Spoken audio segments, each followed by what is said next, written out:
Hello बच्चों, आज की वीडियो के अंदर हम बात करने वाले हैं अपने डिसोल्यूशन चैप्टर की, जिसके अंदर मैं आप लोगों को बताऊंगा कि वर्कमैन कंपनसेशन रिजर्व का ट्रीटमेंट कैसे किया जाता है और किस तरीके से जर्नल एंट्री पास होती है। क्योंकि कुछ केसेस ऐसे हैं जिसमें एक एंट्री बनेगी, किसी में दो बनेगी, किसी में तीन बनेगी, तो वो सारे केस में आप लोगों के सामने आज पूरा कंप्लीट करने वाला हूं। तो जो बच्चे मेरे चैनल पर अभी तक नए हैं, पहले आप लोग चैनल सब्सक्राइब कर ले ताकि आप लोग को आने वाली नोटिफिकेशन जो है वीडियो की साथ के साथ मिलती रहे। बच्चों, उससे पहले मैं वर्कमैन कंपनसेशन रिजर्व से पहले मैं आपको थोड़ी सी चीज बता देता हूं कि डिसोल्यूशन ऑफ पार्टनरशिप और डिसोल्यूशन ऑफ पार्टनरशिप फर्म ये दोनों अलग अलग कॉन्सेप्ट होते हैं, ये सेम कॉन्सेप्ट नहीं है। अगर मैं केवल बात करूं डिसोल्यूशन ऑफ पार्टनरशिप, पार्टनरशिप का मतलब होता है जब पार्टनरशिप डीड होती है, उस डीड के अंदर कुछ भी चेंज होना होता है तो हमारी पुरानी पार्टनरशिप खत्म हो जाती है, या फिर कोई नया पार्टनर एडमिट होता है तब भी खत्म हो जाती है, या कोई पार्टनर छोड़ के चला जाता है तब भी पार्टनर जो है हमारी एग्रीमेंट खत्म हो जाता है। ये जिसके कारण क्या है, हमारा बिजनेस पे कोई इफेक्ट नहीं पड़ेगा, सिर्फ और सिर्फ खत्म क्या चीज हो रही है, हमारी पार्टनरशिप खत्म हो रही है। एग्रीमेंट जो करंट एग्रीमेंट है वो हमारा खत्म हो गए, नया एग्रीमेंट बनेगा, जिसके कारण हमारे बिजनेस के ऊपर कोई फर्क नहीं पड़ेगा, बिजनेस हमारा continue as it is run करता रहेगा। अगर मैं आपसे बात करूं वहीं पार्टनरशिप फर्म की, तो पार्टनरशिप फर्म के अंदर क्या होता है कि पार्टनरशिप और पार्टनरशिप फर्म यानी कि जो बिजनेस है वो सब कुछ क्या हो जाता है, क्लोज हो जाता है। और at the end of partnership firm अगर पूरा बिजनेस बंद हो गया तो पार्टनरशिप क्या करेगी, कुछ नहीं करेगी, तो पार्टनरशिप भी हमारी क्या हो जाएगी बच्चों, खत्म हो जाएगी। यानी कि इस टाइम पे जिस टाइम पार्टनरशिप फर्म बंद होती है, हमें अपनी पूरी एसेट्स को जो होता है बेचना होता है और जितनी भी लायबिलिटी होती है उनको पे करनी होती है। ठीक है, मैंने आपको यही बताया था order of settlement. Order of settlement का मतलब होता है कि जैसे जैसे आप लोग जैसे पैसे आ गए तो पैसे जो है फर्स्टली किसे दोगे, सेकंडली किसे दोगे, थर्डली किसे दोगे, तो कुछ इस तरीके से है। तो इसके अंदर ऑर्डर है बच्चों, ऑर्डर ऑफ पेमेंट जो है वो तीन तरीके से पेमेंट करी जाती है। पहला आउटसाइडर जो होते हैं, क्रेडिटर्स हो गया, बिल्स पेबल हो गया, बैंक का लोन हो गया, इन सबको जो है पहले पैसे दिए जाते हैं। दूसरा पैसा दिया जाता है कि अगर फर्म ने किसी पार्टनर से लोन लिया हुआ है तो हम उस लोन की पेमेंट की जो है पेमेंट करेंगे, किसकी, पार्टनर्स के लोन की।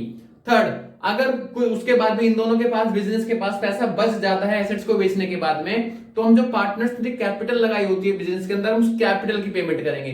अब अगर इन तीनों को पेमेंट करने के बाद भी कोई चौथी चीज बच जाती है, फिर भी पैसा बच जाता है, तो उस पैसे को, उस प्रॉफिट को हम पार्टनर्स के बीच में उनके रेशियो के अंदर डिस्ट्रीब्यूट कर देते हैं। तो ये तो थोड़ी सी हुई बात हमारी रिवीजन की, क्योंकि बच्चों आप लोग रिवीजन करना नहीं चाहते, इवन रिवीजन करना भूल चुके हो।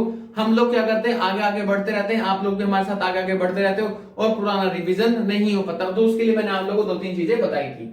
आज मैं बात करने वाला हूं भाई आप लोगों से वर्कमैन कंपनसेशन रिजर्व की। हालांकि मैंने इसकी वीडियो पहले ही बनाई हुई है, लेकिन मैं रिवीजन के पर्पज से दोबारा बना रहा हूं कुछ बच्चों की रिक्वायरमेंट पे। मान लो बच्चों, ये हमारा वर्कमैन कंपनसेशन रिजर्व, इतना तो आप जानते ही होंगे ना कि किसी इंप्लॉय को अगर चोट लग जाती है तो उस चोट की भरपाई करने के लिए जो होता है, जो पार्टनर्स होते हैं अपने करंट ईयर के प्रॉफिट में से थोड़ा सा प्रॉफिट अलग बना के रख लेते हैं, जिसका नाम होता है वर्कमैन कंपनसेशन रिजर्व। अगर अब इंप्लॉय को कुछ भी चोट लगती है तो हम वो जो चोट का पैसा है हम लोग यहां से फुलफिल कर देंगे, अलग से नहीं करेंगे। ठीक है, मान लो कि रिजर्व हमारे पास 10,000 रुपए का रखा है और उसके बाद जो है हमारे कुछ 4 केसेस बन सकते हैं, एक 5वां केस बनेगा वो मैं आपको अलग से बताऊंगा। रिजर्व है 10,000 का, क्लेम कितने रुपए का हुआ, 0 का। क्लेम कितने का हुआ, 8,000 रुपए का। क्लेम कितने का हुआ, 10,000 रुपए का। और क्लेम कितने रुपए का हुआ, 12,000 रुपए का। 5वां केस ये है कि बेटा WCR यानी कि वर्कमैन कंपनसेशन रिजर्व कितना है आपके पास में, 0, और क्लेम कितना हो गया हमारे पास में, मान लो 10,000 रुपए का हमारा क्लेम हो गया। तो ये कैसे, ये पांचों केसेस है, कैसे बनेंगे वो देखना। केस नंबर फर्स्ट, बच्चों मैं आपको दो चीज बनाऊंगा, उसमें आप समझना। सबसे पहले रियलाइजेशन, ठीक है, और एक बनाऊंगा मैं आप लोगों के साथ में पीसी, पार्टनर्स कैपिटल अकाउंट। मैं इसी के अंदर पांचों केस समझाऊंगा, तो आप लोग कोशिश करना समझने की। ये XY दो पार्टनर ही हमेशा क्रेडिट साइड ही आएगा जब भी आएगा। ठीक है, अब मैंने बोला और ये हमारी बैलेंस शीट है। ठीक है, बैलेंस शीट में ये हमारी लायबिलिटी है और ये हमारी कुछ एसेट्स हैं, और WCR जो होता है वो मेरा हमेशा लायबिलिटी साइड करता है, शो करता है। और कितने रुपए का दिखा रहा है मेरा, ये 10,000 रुपए का। अब आपको पता है यहां से चीजें क्रॉस ट्रांसफर होकर लायबिलिटी, सारी एक्सटर्नल लायबिलिटी यहां ट्रांसफर जाती है बच्चों। पहला केस है कि 10,000 का रिजर्व था, क्लेम 0 हुआ, जब क्लेम हुआ ही नहीं तो सारा का सारा प्रॉफिट जो 10,000 रुपए का किसको मिलेगा, पार्टनर्स को। तो पहला जो वर्कमैन कंपनी रिजर्व है वो यहां नहीं जाएगा, सीधा सीधा कहां चला जाएगा, पार्टनर्स कैपिटल अकाउंट में बढ़ जाएगा, क्योंकि क्लेम हुआ ही नहीं यहां और यहां। तो बच्चों एंट्री कैसे बनेगी वो देखना। अब रिलायंस में तो गया ही नहीं तो एंट्री नहीं बनेगी, पहले केस में सिर्फ एंट्री यहां बनेगी, एंट्री बनेगी आप लोग की WCR account debit to X to Y, ठीक है। पहले केस में सिर्फ एक एंट्री ही बनेगी। मेरा केस नंबर फर्स्ट खत्म हो गया। अब बात करते हैं सेकंड केस की। अब रिजर्व अब भी कितना है, 10,000, और क्लेम कितना हो गया हमारे पास में 8,000 का। तो यहां पे सिर्फ क्लेम की अमाउंट ट्रांसफर जाएगी बाय वर्कमैन कंपनसेशन रिजर्व 8,000 रुपए, ठीक है। अब जब यहां ट्रांसफर हुआ है पेमेंट तो उसकी पेमेंट या लायबिलिटी की पेमेंट यहां होती है, तो टू बैंक 8,000 रुपए की पेमेंट बच्चों यहां पर हो जाएगी हमारी। तो एक एंट्री, दो एंट्री, 10,000 का रिजर्व था, 8,000 का क्लेम हो गया, अभी भी कितने हजार बच गए आपके पास में, 2,000। तो वो 2,000 पार्टनर्स में जाके बढ़ जाएगा बाय WCR, 2,000 रुपए हम इनके ओल्ड रेशियो के अंदर बांट देंगे। तो कितनी एंट्री, 1, 2 और 3 एंट्री बनेगी। तो मैं पहले एंट्री बना रहा हूं, ये मेरी क्रेडिट साइड है, तो ये क्या हो जाएगा मेरा डेबिट। एंट्री बनेगी WCR अकाउंट डेबिट 8,000 रुपए टू पार्ट, उसका लेजर का नाम रियलाइजेशन 8,000, पहली एंट्री हो गई। दूसरी एंट्री 8,000 की पेमेंट हुई है, और ये मेरी कौन सी साइड है, डेबिट, तो डेबिट है ये आइटम, क्या चला जाएगा, क्रेडिट टू बैंक, और डेबिट क्या हो जाएगा बच्चों, रिलायंस अकाउंट डेबिट हो जाएगा। मैं अलग अलग केसेस की एंट्री बता रहा हूं, आप लोग अलग अलग कॉपी कर लेना, लेकिन मैं यहां पे आपको एक साथ बताऊंगा। तो एक एंट्री केस नंबर 2 में, एक एंट्री, दो एंट्री, और यहाँ पे 3 एंट्री, कितने रुपए बढ़ जाएंगे यहाँ पे, सिर्फ 2,000। ये है मेरी केस नंबर 2 की एंट्री, ठीक है बच्चों। अब मैं आप लोगों को बताने जा रहा हूं केस नंबर 3 की एंट्री। सुनो बच्चों, कैसे कैसे जाएगा आप वो देखना, क्या पेमेंट होगी क्या नहीं होगी, एंट्री कैसे बनेगी। एंट्रियों में चेंज नहीं होगा, बस आपको ये ध्यान रखने वाली बात है कि कौन सी एंट्री बनी कौन सी नहीं, यही 3 एंट्री है, मैक्सिमम के अलावा एंट्री नहीं बनेगी। अब रिजर्व कितना है 10, और क्लेम भी कितना हो गया बच्चों 10, तो यहां से ये 10 का 10 ट्रांसफर हो जाएगा, तो इसकी पेमेंट भी पूरी 10,000 रुपए ही जाएगी। सोचो बच्चों, 10 का रिजर्व था, 10 का 10 क्लेम हो गया, पेमेंट भी 10 कर दी, क्या पार्टनर्स के लिए कुछ भी बचा, नहीं। तो हमारी इस बार केस नंबर 3 के अंदर पीसीए में कुछ भी नहीं जाएगा। तो सिर्फ एंट्री कितनी बनेगी, 1, 2 एंट्री बनेगी, WCR अकाउंट डेबिट 10,000, और ये भी कितना जाएगा आपका 10,000।